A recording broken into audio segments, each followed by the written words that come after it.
What's up, BiyaheNiDrin? Nabitin ba kayo sa ating South Batan at Sabtang Tour sa Batanes?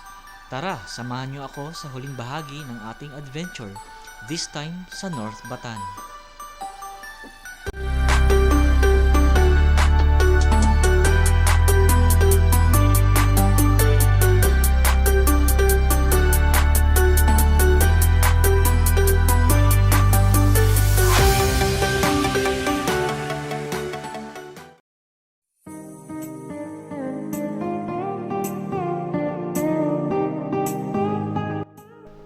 Kinabukasan, after spending overnight in Sabtang, we headed back to Batan Island.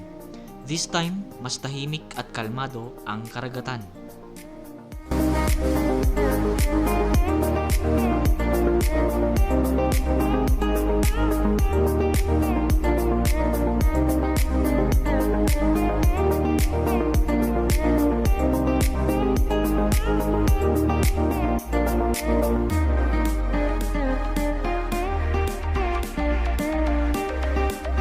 Pansinin nyo mga BiyaheNiDrin, ganito ang pagsampa sa isang faluwa.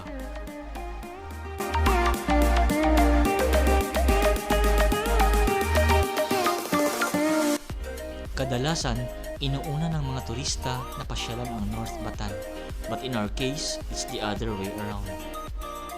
Para hindi sumabay sa dagsa ng turista.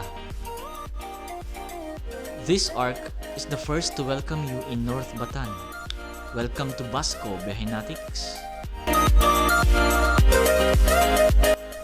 It has a view deck with spectacular views of the ocean.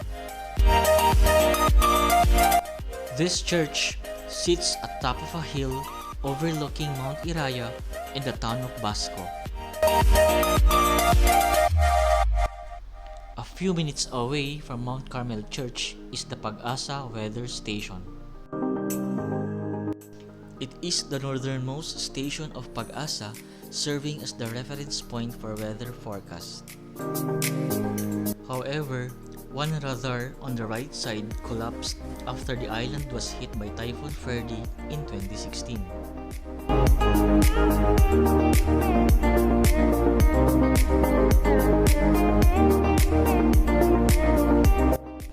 It used to be the home studio of Pacita, an international Filipino artist. It is also home to one of the best home-to-table restaurants in Batanes.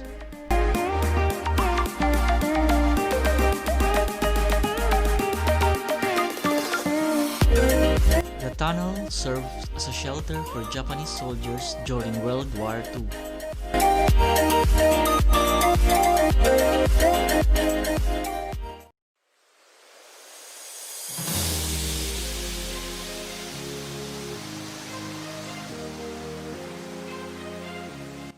The beach was a sight to behold.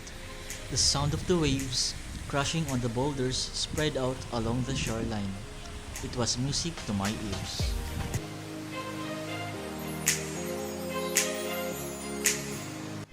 It was a masterpiece created from the eruption of Mount Iraya, smoothened over the years with the rough, ferocious waves of the Pacific Ocean.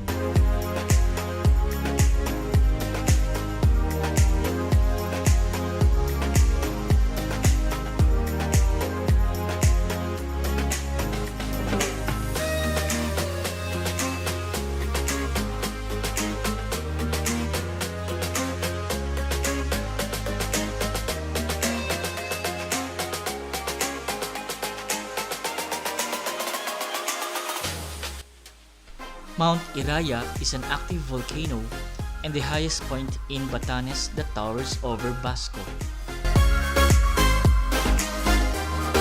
At kung mahilig kang mamundok gaya ko, then let's take it a shot very soon.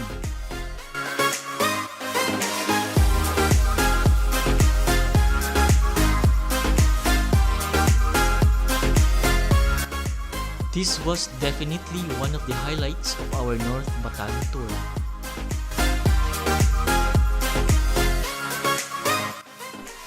Its seemingly endless waves of rolling hills are simply fascinating.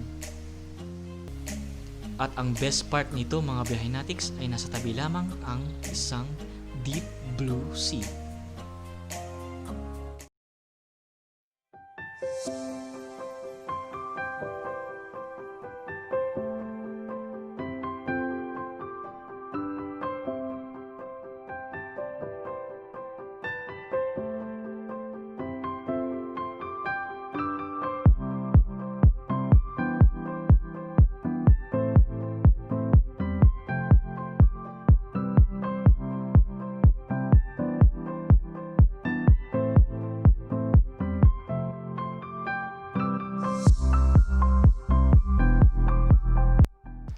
You can also add Bigsa Frap to your itinerary in Nort Batan. It's a hugot cafe where you can air your thoughts and emotions.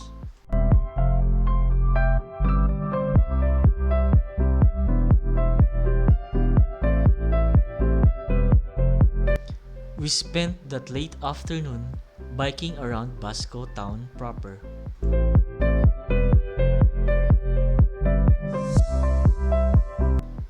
And paid a visit to Basco Cathedral.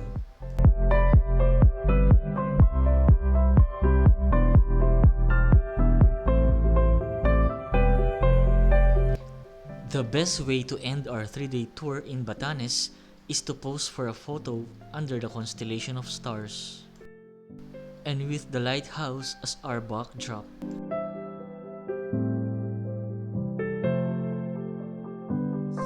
At dito nagtatapos ang ating adventure mga behenatix.